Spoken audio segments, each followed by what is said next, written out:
ایک دفعہ نا ایک موٹا سا ہیرا آ گیا تھا مال خزانہ میں، تو بہت سارے لوگ محمود غزنوی سے کہا کرتے تھے کہ تو ایاز سے بڑا پیار کرتا ہے. اس نے کہا کچھ وجہ ہے. موٹا سا ہیرا آ گیا تو محمود غزنوی نے تھوڑی منگوائی، کہا ایک بندے کو بلا. سارے بیٹھے تھے، وہ کہتے تھے ایاز سے اتنا پیار کیوں؟ ایک کو بلایا، بلا کے کہا یہ ہیرا توڑ دو. تو کہنے لگا بادشاہ اتنا قیمتی ہیرا ہے، توڑوا کے کیا ملے گا، رہنے دے، خزانے میں فائدہ ہوگا. تو محمود کہنے لگے اوہو سیانا تو زیادہ ہے، پتہ ہی نہیں چلا. ٹھیک ہے تو جا. دوسرے کو بلایا، توڑ دے. کہنے لگا توڑ تو میں دوں گا، پر اس کی چمک دمک روشنی قیمت مجبور کر رہی ہے، توڑا نہ جائے. آپ کہتے ہیں تو توڑ دیتا ہوں. کہا اچھا پہلے بھی تو میں نے کہا ہی تھا، لیکن تو چمک دمک روشنی دیکھتا رہ گیا. کہا چلو ٹھیک ہے رہنے دے. تیسرا بلایا، اس نے بھی بات سنائی. کئی لوگوں کو کہا پر ہیرا کسی نے توڑا. ایاز کو بلایا، کہا توڑ دے. اس نے منٹ نہیں لگایا، مارا تھوڑا، کئی ٹکڑے کر دی. تو ایاز کہنے لگے یہ تو نے کیا بیوقوفی کی، اتنا قیمتی ہیرا توڑ دیا. اچھا اس نے یہ نہیں کہا کہ تساں آپ ہی تے آکھے ایسی، یہ نہیں کہا یہ تو نے کیا بیوقوفی. کہنے لگا غلطی ہو گئی، میں بھول گیا تھا، معاف کر دو، ناراض نہ ہونا. کہا یار تو عجیب انسان ہے، تو یہ کیوں نہیں کہتا کہ آپ نے تو کہا تھا. کہا جناب جہاں ادب کرنا ہو وہاں باتیں نہیں کی جاتی، جہاں احترام کرنا ہو وہاں اس طرح کی داستانیں نہیں سنائی جاتی. تو کہا چاچا جی بتا توڑا کیوں بھائی، کیوں توڑا تو نے اتنا قیمتی ہیرا؟ تو نے سوچا نہیں ایک منٹ کے لیے بھی کہ کروڑوں کا ہے، اربوں کا ہے، توڑ دیا. تو ایاز کہنے لگا میں نے زندگی میں طے کیا ہے جو چیز ٹوٹتی ہے ٹوٹ جائے، تیرا حکم نہیں ٹوٹنا چاہیے. یہ میرے ادب کا تقاضا ہے، جو ٹوٹتا ہے ٹوٹ جائے، پر تیرا حکم، میں نے تیرا حکم نہیں توڑنا. جو ہوتا ہے سو ہو جائے. سنو نا یار بات، یہ ابھی میں نے آپ سے کہا نا موبائل رکھ دیں، کسی سے کہا بیٹھ جائے، کسی سے کہا خاموش ہو جائے. ہمارے نقیب محفل بھائی نے بھی کہا یہ کبھی کبھی محفل کی ترتیب لگانے کے لیے، دوستوں کو منظم کرنے کے لیے اس طرح کی باتیں کرنی پڑ جاتی ہیں. مولانا تشریف لائے، انہوں نے بھی کچھ کہا ہوگا، سمجھایا ہوگا، یہ باتوں کا تھوڑا بہت کہنا پڑتا ہے. حضور خطبہ جمعہ دے رہے تھے صلی اللہ تعالی علیہ وسلم، تو کچھ لوگ کھڑے ہو گئے. سرکار نے فرمایا بیٹھ جاؤ، نام نہیں لیا، بس بیٹھ جاؤ. ایک ابھی مسجد نبوی کے دروازے میں تھے، ان کے کانوں میں آواز آئی، وہ وہیں بیٹھ گئے. ایک بنو غنم قبیلے میں ابھی اس وہاں تھے، وہاں کانوں میں آواز گئی بیٹھ جاؤ، تو وہ وہیں. زبانی حال سے پوچھا جا رہا ہے کہ نہ تمہیں کہا، نہ تمہیں کہا، نہ تمہیں کہا. کہا تو فلاں کو تھا، تم بیٹھ گئے.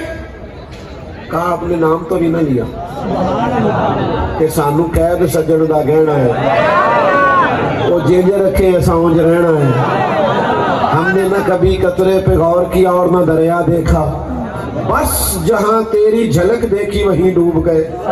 ہمارے ادب کا تقاضا ہے، ادب کا.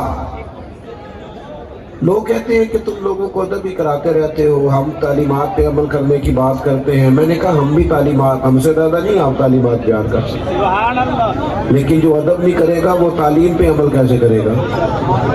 ادب کرے گا تو تعلیم پہ عمل ہوگا نا. میں بس بات کو تھوڑی دیر میں ختم کرنے لگا ہوں. اب میں آپ سے یہ تو نہیں کہہ سکتا کہ آپ خاموش نہیں ہو رہے، میں نے بارہا عرض کیا ہے. تو اصل میں کچھ سارے لائیو ہوتے ہیں، ڈھیر سارے بندے تو لائیو ہوتے ہیں، تو جو لائیو ہوتے ہیں انہوں نے پھر ساتھ ساتھ کچھ نہ کچھ بیان بھی کرنا ہوتا ہے، تو تقریر میں ایک نئی تقریر شروع ہو جاتی ہے. تو اس لیے میں بس بات سمیٹ دوں گا. میں ویسے بھی اسی وعدے سے آیا تھا کہ میں تھوڑی دیر کے لیے حاضر رہوں گا آپ کے سامنے، تھوڑا مجھے موقع دے ایک دو بات عرض کر سکوں. میرے عزیز، ادب جو ہوتا ہے نا، ادب اس میں طاقت بڑی ہے، اس میں قوت. ادب سے وابستگی کا پتہ چلتا ہے، اس سے وابستگی کا، اس سے نظم و ضبط کا پتہ چلتا ہے. یعنی فلاں نے کہا یہ کر دو، یار کتنا ادب ہے، پھر کسی نے سانس بھی اونچا نہیں لیا. یہ ادب سے नज़्म व ज़ब्त का, वाबस्तगी का, माहौल का पता चलता है। ये बुखारी शरीफ में रवायत मौजूद है। उर्वा बिन मसूद सख्फी सुलह हुदैबिया के मौके पर कुफार के सफीर बन के मुसलमानों के पास आए थे। वापिस जाकर उन्होंने कहा हम कुरैश मक्का से यहाँ नहीं को तारीफ करके गए, वहां जाके कहा कि मुसलमानों से तुम कभी जंग नहीं जीत सकते। इधर देखो नौजवानों मेरी तरफ, तुम कभी मुसलमानों से जीत सकते क्यों? तलवारें ज्यादा हैं, नेज़े ज्यादा हैं, फन हर्ब व ज़रब से ज्यादा आगाह है, फौज बहुत बड़ी है, क्यों नहीं जीत सकते? तो उर्वा कहने लगे असल मसला ये है कि मैंने बड़े बड़े बादशाहों के दरबारों में गया हूँ। उस जमाने में वो भी बादशाह थे जो सजदे कराते थे। बड़े बड़े बादशाहों के दरबारों में गया हूँ, लेकिन मैंने ऐसी ताजीम करते किसी को नहीं देखा जैसी रसूल रहमत के गुलाम हुजूर की ताजीम करते। उसने कहा यार हाथ हो गई, वो हुक्म देते हैं तो वो दौड़ पड़ते हैं अमल करने। वो यूं बैठे होते हैं जैसे सरों पे परिंदे बैठे, जरा हरकत की तो परिंदा उड़ जाएगा। अजीब उनका माहौल है कि हुजूर वुजू करते हैं तो वजूद से लगा हुआ पानी लेने के लिए दौड़ते, और जिसको पानी नहीं ना मिलता, वो जिसको मिला होता है उसके हाथ से अपना हाथ मस कर लेता है। चलो जिन्हा ने दिल भर जानी डिठाओ अखियां ही तक ले वो पानी ले लेता। तो कहा जो कौम अपने नबी से इतनी वाबस्ता हो वो कभी महबूब के दीन का झंडा गिरने नहीं देगी। मेरे दोस्त, ताजीम का मिजाज पैदा करें, अदब का मिजाज पैदा करें। मैं इख्तलाफ करता हूँ, ये हमारे यहाँ महफिल में जो कुछ होता है ना, बाज़-ओ-क़ात वो कोई दौड़ के इधर जा रहा है, दौड़ के इधर आ रहा है, ये क्या हो रहा है? ये नकाबत हो रही है। फिर नाथ खान साहब आ रहे हैं, कहते मैं झूम रहा हूँ। भाई आप ना झूमे, आप माना खेर शेर पढ़े, सुनने वाले इंशाल्लाह झूम जाएंगे। आप कोई ऐसा गैर शरई काम ना करें जिससे अंदाजा हो कि आप शरीयत के दायरे से ही माज़अल्लाह निकल रहे हैं, इल्ला माशाअल्लाह। तो हुजूर का जिक्र पाक जो है ये ज्यादा अदब मांगता है, अदब, ताजीम। ऐसे भी बाज लोग कहते हैं जो किताब में लिखा था मैंने पढ़ के सुना दिया। आप हर मौके पे ये कर सकते हैं, लेकिन जब बात हुजूर की हो ना, फिर लफ्जों को गुस्ल देना पड़ता है, फिर जुमलों को वुजू कराना पड़ता है। किस हदीस में लिखा है कि हदीस लिखने से पहले, कहाँ हुजूर ने फरमाया कि हदीस लिखने से पहले 2 रकात नमाज पढ़ो, खुशबू लगाओ, लिबास पहनो? कहाँ लिखा है? कहाँ हुक्म दिया है? लेकिन इमाम बुखारी ने जब भी कोई हदीस लिखी है पहले 2 रकात नमाज पढ़ी, खुशबू लगाई, लिबास धुला हुआ पहना। भाई जब तक आप ताजीम नहीं करते, ताजीम वो हुजूर के जिक्र पाक के लिए जो आदाब चाहिए। आला हज़रत बरेलवी के सामने ना एक साहब शेर लिख के ले आया, कहने लगे या रसूल अल्लाह सल्लल्लाहु अलैहि वसल्लम मैं आपकी याद में बहुत रोता हूँ, तड़पता हूँ, सारी रात नींद नहीं आती। इस तरह के शेर थे। आला हज़रत फरमाने लगे वाकई सारी रात नहीं सोते आप? कहने लगे नहीं जी ये तो शेर है। तो फरमाया हुजूर की बारगाह में झूठ बोलते हैं, माअज़ल्लाह सुम्मा माअज़ल्लाह। सरकार के हुजूर सच कहो, जो कैफियत है वो कहो।